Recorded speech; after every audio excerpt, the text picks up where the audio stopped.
नमस्कार दोस्तों, crime stories पर आज एक ऐसे राष्ट्रपति की कहानी है जिसे आदमखोर कहा जाता था।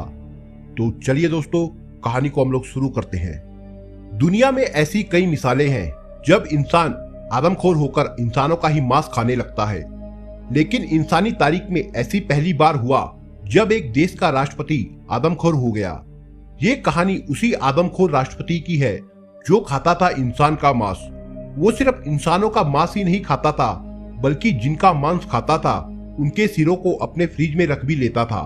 और राष्ट्रपति की गद्दी पर बैठकर वो ये घिनौनी हरकत सालों साल करता रहा। जब ये बात बाहर आई तो लोगों ने उसे हैवान, शैतान और अफ्रीका का हिटलर कहा, लेकिन दुनिया उसके बारे में क्या सोचती रही इससे उसे कभी फर्क नहीं पड़ा। नाम था उसका ईदी अमीन, और वो था अफ्रीका के एक छोटे से देश युगांडा का राष्ट्रपति। ईदी अमीन पर इसके अलावा 6 लाख लोगों का कत्ल करवाने का भी इल्जाम लगा। वो बुरा था, क्रूर था, ये उसके देश के लोग जानते थे, मगर कभी किसी ने उसके खिलाफ आवाज नहीं उठाई। जानते हैं क्यों?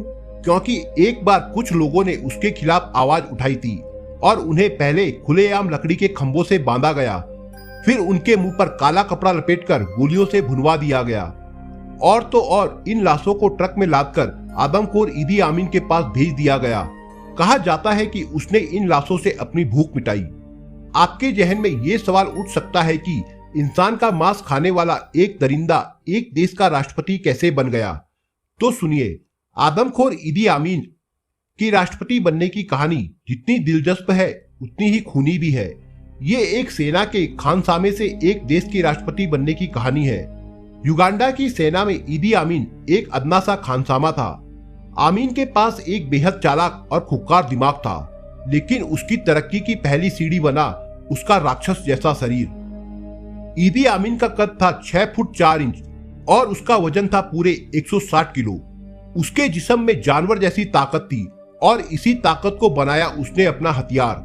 सेना की नौकरी के दौरान उसे बॉक्सिंग को अपना कैरियर बनाया। वो पूरे 9 साल तक लगातार युगांडा का नेशनल चैंपियन रहा और इसी की बदौलत उसे मिलती रही सेना में तरक्की। बागियों को कुचलने में ईदी अमीन को बेहद मजा आता था। युगांडा की सरकार के खिलाफ किसी भी विद्रोह को अमीन बेहद खूनी तरीके से कुचल देता था। कहते हैं इसी दौर में ईदी अमीन के मुंह में लगा इंसान का खून वो अपने दुश्मनो65 को खुद अपने हाथ से मारता और फिर उनके शरीर के हिस्सों को खा जाता। लेकिन उस दौर में इस हकीकत को कोई नहीं जान पाया। 1965 आते आते ईदी अमीन युगांडा की फौज में जनरल बन गया। अब अमीन की नजर थी युगांडा की गद्दी पर। युगांडा के प्रधानमंत्री मिल्टन ओबेटो अमीन पर बेहद भरोसा करते थे, लेकिन एक दिन अमीन ने इस भरोसे को चकनाचूर कर दिया। प्रधानमंत्री ओबेटो सिंगापुर में थे और इधर राजधानी कंपाला में ईदी अमीन ने कर दिया खूनी तख्ता पलट। महज 3 घंटे में पूरे देश की बागडोर ईदी अमीन के हाथ में आ गई। राजधानी कंपाला की सड़कों पर ईदी अमीन का किसी बादशाह की तरह काफिला निकल रहा था। लोग खुशी में नारे लगा रहे थे, गा रहे थे, नाच रहे थे। वो तारीख थी 25 जनवरी 1971। ईदी अमीन के लिए खुशी मना रहे युगांडा के लोगों को यह कतई अंदाजा नहीं था कि उस रोज के बाद उनकी जिंदगी में अब कोई खुशी का दिन नहीं आने वाला है। 25 जनवरी 1971 वो तारीख थी जो सिर्फ पूरे युगांडा, पूरे अफ्रीका के लिए ही नहीं बल्कि पूरी इंसानियत के लिए एक काला दिन साबित होने वाली थी, क्योंकि अब युगांडा के तख्त पर बैठ चुका था एक आदमखोर। ईदी अमीन ने सत्ता में आते ही अपना खूनी रंग दिखाना शुरू कर दिया। उसने एक एक करके अपने विरोधियों को ठिकाने लगा दिया। सत्ता छीनने की 1 साल के भीतर ही ईदी अमीन युगांडा का सब कुछ था। वही कानून था और वही देश। ईदी अमीन खुद को दादा कहता था और युगांडा में दादा का विरोध करने वालों को मिलती थी खुलेआम मौत की सजा। लेकिन ईदी अमीन का सबसे घिनौना चेहरा अब तक दुनिया के सामने आना बाकी था। दुनिया को यह नहीं पता था ईदी अमीन दादा एक नरभक्षी है, यानी इंसान का मांस खाने वाला आदमखोर। ईदी अमीन के इस राज पर से सबसे पहले पर्दा उठाया उनके डॉक्टर कीबो रिंगोटा ने। डॉक्टर कीबो एक बार ईदी अमीन के किचन में बर्फ लेने के लिए गए। जब उन्होंने फ्रिज खोला तो उनकी आंखें फटी की फटी रह गई। फ्रिज में रखे हुए थे 2 नरमुंड। डॉक्टर कीबो ने जब कुछ और लोगों से पूछताछ की तो पता चला कि ईदी अमीन का फ्रिज हमेशा इंसानी लाशों से भरा रहता है। कहते हैं ईदी अमीन को अपने दुश्मनों के शरीर का मांस खाने में सबसे ज्यादा मजा आता था। ईदी आमीन के इस वहशियाना हरकत का सबूत दिया था एक और सरकारी डॉक्टर ने। 1975 में ईदी आमीन ने पहले तो उसकी बात ना मानने वाले चीफ जस्टिस की हत्या करवा दी, और जब चीफ जस्टिस का पोस्टमार्टम चल रहा था तो खुद ईदी आमीन वहां पहुंच गया। डॉक्टर ने दावा किया था कि ईदी आमीन ने उसे वहां से जाने को कहा और फिर चीफ जस्टिस के मान से अपनी भूख मिटाई। ईदी आमीन की खूनी करतूतें जब युगांडा के बाहर तक पहुंचने लगी तो दुनिया ने उसे दिया एक नया नाम, अफ्रीका का हिटलर। ये नाम सुनकर उसे गुस्सा नहीं आता था, बल्कि वो हंसता था। ईदी आमीन ने पूरे 8 साल तक युगांडा पर हुकूमत की, और इन 8 सालों में शायद ही ऐसी कोई सुबह रही होगी जब युगांडा की सड़कों पर सैकड़ों लाशें ना मिली हो। दावा किया जाता है कि अपनी सत्ता के दौरान ईदी आमीन ने पूरे 6 लाख लोगों को मौत के घाट उतार दिया था। ईदी आमीन सिर्फ क्रूर नहीं था, बल्कि बहुत बड़ा अय्याश भी था। वो सरकारी पैसों से अक्सर पार्टियां किया करता था, जिसमें शराब और शवाब का बोलबाला होता था। ईदी आमीन का मन औरतों से कभी नहीं भरता था। उसने 1-2 नहीं बल्कि 6 शादियां की, जिसमें से 5 शादियां तो उसने राष्ट्रपति की गद्दी पर बैठकर की। 6 बीवियों से ईदी आमीन के 45 बच्चे थे। ये तो ईदी आमीन के उस कुनबे की बात हो रही है जो सारी दुनिया के सामने था, लेकिन ईदी आमीन का हरम तो इससे भी बड़ा था।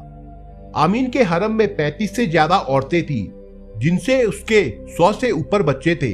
कहा जाता है कि सत्ता के नशे में चूर ईदी आमीन की नजर जिस किसी औरत पर पड़ जाती थी, वो उसे हर हाल में हासिल करके ही मानता था।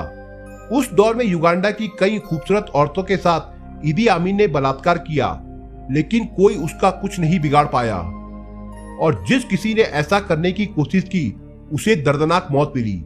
ईदी आमीन की दूसरी पत्नी के अडोरा को अपने आदमखोर पति से नफरत हो गई थी, इसलिए उसने अपने डॉक्टर से मोहब्बत करने की गुस्ताखी कर ली। कहते हैं ईदी आमीन ने इस गुस्ताखी के लिए के अडोरा को बड़ी बेरहम मौत दी। सारी इंसानियत ईदी आमीन से नफरत करती थी, लेकिन ईदी आमीन को सबसे ज्यादा नफरत थी हिंदुस्तानियों से। उसकी नफरत का अंदाजा इसी बात से लगाया जा सकता है कि उसने पल भर में फैसला लेकर 1 लाख हिंदुस्तानियों को युगांडा से बेदखल कर दर दर की ठोकरें खाने के लिए मजबूर कर दिया था। दरअसल जब युगांडा पर ब्रिटेन की हुकूमत थी, उस दौर में हजारों हिंदुस्तानियों को ब्रिटिश सरकार युगांडा लेकर गई थी। उनमें से ज्यादातर वहीं बस गए, और अपनी काबिलियत की बदौलत उन्होंने युगांडा की अर्थव्यवस्था में अपना दबदबा बना लिया। ईदी आमीन जब सत्ता में आया तो उसका पहला शिकार वहां रहने वाले हिंदुस्तानी ही बने। 4 अगस्त 1972 के दिन ईदी आमीन ने 90 दिन के अंदर सारे हिंदुस्तानियों को 2 सूटकेस के साथ युगांडा छोड़ने का फरमान सुना दिया। उसका मानना था कि युगांडा की संपत्ति पर सिर्फ युगांडा के लोगों का अधिकार होना चाहिए। ईदी आमीन के इस फरमान के साथ ही वहां रहने वाले हिंदुस्तानियों में हड़कंप मच गया। अपना जमा जमाया धंधा पानी छोड़कर हिंदुस्तानी ब्रिटेन भागने लगे। उस समय देश की प्रधानमंत्री इंदिरा गांधी ने भी ईदी आमीन को चेतावनी दी, लेकिन सनकी तानाशाह ने इसे अनसुना कर दिया। ईदी आमीन जरूरत से ज्यादा निरंकुश होता जा रहा था। कभी वो इजराइल के विमान का अपहरण करवाता, तो कभी खुल्लम खुल्ला अमेरिका को धमकी देता। उसके सर पर लीबिया के तानाशाह कर्नल गद्दाफी का हाथ था। गद्दाफी की ताकत पर ईदी आमीन को इतना भरोसा था कि उसने पड़ोसी मुल्क तंजानिया से दुश्मनी मोल ली। 30 अक्टूबर 1978 के रोज ईदी आमीन की फौज ने तंजानिया पर हमला बोल दिया। आमीन की मदद के लिए कर्नल गद्दाफी ने लीबिया की सेना भी भेज दी। आमीन की सेना और गद्दाफी की फौज ने मिलकर पूरे 6 महीने तक तंजानिया के साथ युद्ध लड़ा। आदमखोर ईदी आमीन के दिन अब लदने वाले थे। तंजानिया की फौज धड़धड़ाती हुई युगांडा की राजधानी कंपाला में दाखिल हो गई। वो तारीख थी 10 अप्रैल 1989। ये ईदी आमीन की जुल्म की हुकूमत का आखिरी दिन था। 6 लाख लोगों के खून से अपनी प्यास बुझाने वाला ईदी आमीन हमेशा हमेशा के लिए युगांडा छोड़कर भाग खड़ा हुआ और अपने पीछे छोड़ गया खून खराबे और बर्बादी के निशान। लेकिन फिर भी युगांडा की जनता बेहद खुश थी। वो जश्न मना रही थी। ईदी आमीन सबसे पहले अपने दोस्त कर्नल गद्दाफी के देश लीबिया गया और वहां से पहुंच गया सऊदी अरब। अगले 24 साल तक ईदी आमीन सऊदी अरब के शहर जेदा में रहा और वहीं 20 जुलाई 2003 को उसकी मौत हो गई। ईदी आमीन से युगांडा के लोग इतने गुस्से में थे कि उसकी लाश को भी वहां दफनाने की इजाजत नहीं दी गई थी। तो दोस्तों, ये थी आज की कहानी। दोस्तों, आपको कहानी कैसी लगी हमें अपने कमेंटों के द्वारा जरूर बताएं। और दोस्तों, अगर आपको वीडियो पसंद आई तो वीडियो को लाइक, शेयर और चैनल को सब्सक्राइब जरूर करिए दोस्तों। धन्यवाद।